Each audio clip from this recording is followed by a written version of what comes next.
Pembakar hutan bebas lagi. Dialog kita lanjutkan kembali masih bersama Zenzi Suhadi, Kepala Departemen Kajian dan Pembelaan Hukum Lingkungan dari Walhi. Mas Zenzi, ini kalau kita bicara soal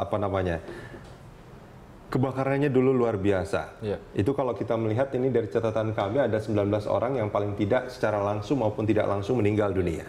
Terus ada ribuan orang, ratusan ribu orang yang terkena dampak infeksi saluran pernafasan akut. Dan kalau menurut hitungan BNPB ada sekitar 20 triliun kerugian material dan juga masih banyak kerugian sosial. Dan hanya 53 orang individu yang dijadikan tersangka, individu bukan korporasi. 3 korporasi dan 15 lainnya ini di SP3. Bagaimana Anda melihat ini? Iya, pelajaran pertama dari proses yang dilakukan di Riau ini adalah bahwasanya sampai hari ini kepolisian itu memang tidak bisa diandalkan dan diharapkan. Jadi kepolisian dalam artian secara keseluruhan? Secara keseluruhan. Bukan hanya Polda Riau ya? Bukan hanya Polda Riau. Ya. Tidak bisa diandalkan dan diharapkan untuk menjadi bagian yang pertama memberikan rasa aman kepada rakyat. Yang kedua, menghentikan proses kejahatan dan pengembangan kejahatan di Indonesia. Artinya apa yang dilakukan polisi sudah banyak tersangkanya loh. Sudah ada 3 korporasi juga yang dijadikan tersangka. Ini tidak cukup? Tidak cukup signifikan. Dan juga ketika mereka cepat sekali menetapkan tersangka kepada rakyat, ada 50-an orang, sedangkan dengan korporasi seperti disampaikan oleh Pak Boy tadi, itu mereka sangat hati-hati. Ini menunjukkan bahwasanya kepolisian ini tidak cukup berani mereka sebagai penegak hukum. Artinya tidak cukup berani ini gimana? Saya melihat mereka menetapkan 3 korporasi, ada 53 tersangka. Iya, mereka berani kepada rakyat kecil. Ada korporasi juga di situ. Ada korporasi 3. Nah, kalau melihat dari 15 perusahaan ini, 13-nya itu HTI, Hutan Tanaman Industri. Dan di Riau itu hanya 2 pemain besar di HTI itu, ada 2 grup. Nah, artinya intervensi 2 grup ini sangat mungkin dilakukan. Apakah itu kepada pemerintah di pusat, apakah kepada Polri, apakah kepada Polda. Nah, semestinya kepolisian baik itu di Polda, di Polres, itu bisa memberikan keyakinan kepada publik. Siapapun yang melakukan pelanggaran hukum di wilayahnya, itu konsekuensi hukum itu diperlihatkan. Dan itu yang dilakukan bukan dengan menetapkan ada 53 tersangka individu dan 3 korporasi. Kenapa 15 ini di SP3? Ya, kalau menurut penyidik kan arti kalau menurut Pak Boy tadi ini memang tidak ada bukti yang cukup sebetulnya. Tidak ada bukti yang kuat untuk diteruskan ini untuk ke proses penuntutan. Justru saya melihat ada situasi yang berbahaya dengan penetapan SP3 dilakukan oleh Polda. Karena ini akan menjadi tren di tahun berikutnya ketika terjadi kebakaran di lokasi perusahaan, orang akan bikin seolah-olah ada masyarakat.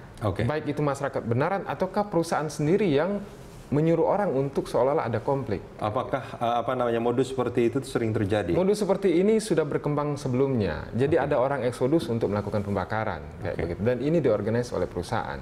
Nah, kalau ini diiyakan oleh pihak kepolisian bahwasanya SP3 dilakukan karena ada konflik, maka memang proses penegakan hukum pada korporasi itu memang tidak akan bisa. Apakah itu juga yang terjadi pada tahun 2008 ketika ada 14 perusahaan yang juga di SP3? 2008 beda konteks, dia illegal logging.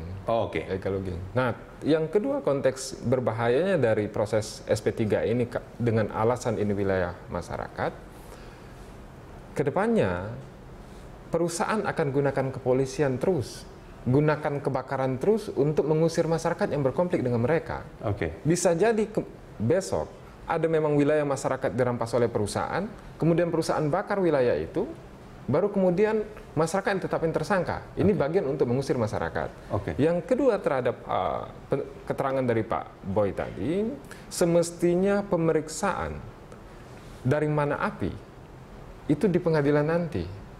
Tugas kepolisian menetapkan tersangka bahwasanya ada api di lokasi perusahaan. Berdasarkan Undang-Undang 32 ada tanggung jawab mutlak perusahaan. Biar nanti di pengadilan itu keterangan ahli yang menyatakan bahwasanya api ini ternyata berasal dari sini dan wilayahnya bukan wilayah perusahaan. Itu semestinya di pengadilan, bukan kepolisian yang menetapkan duluan. Dan perusahaan harusnya bertanggung jawab. Perusahaan bertanggung jawab. Mas Zenzi, profesionalisme polisi juga tadi disilahkan untuk diuji menurut Pak Boy juga melalui pra-peradilan. Apakah Anda mengira bahwa pra-peradilan ini akan memberikan jawaban yang memuaskan sebetulnya? Kita lagi pertimbangkan, teman-teman lagi siapkan untuk pra peradilan. Tetapi juga yang kita pertimbangkan di sini adalah ini bukan proses pra peradilan biasa, di mana apakah walhi sebelumnya melaporkan atau walhi terlapor kayak begitu, di mana alat buktinya imbang antara kedua belah pihak. Ini proses hukumnya dari awal dilakukan oleh Polda dan seluruh alat buktinya di Polda. Sehingga kemungkinan kemenangan di tingkat Polda karena kendalinya penuh di mereka itu sangat besar. Itu yang tidak fairnya Polda di kasus ini. Artinya pra peradilan ini tidak akan memberikan jawaban sebetulnya? Tidak akan memberikan jawaban. Jawaban terhadap situasi ini adalah Presiden berikan instruksi dan membentuk tim khusus untuk memeriksa proses yang dijalankan oleh Polda. Mas Zenzi, terima kasih banyak sudah bergabung bersama kami di Dialog Pagi.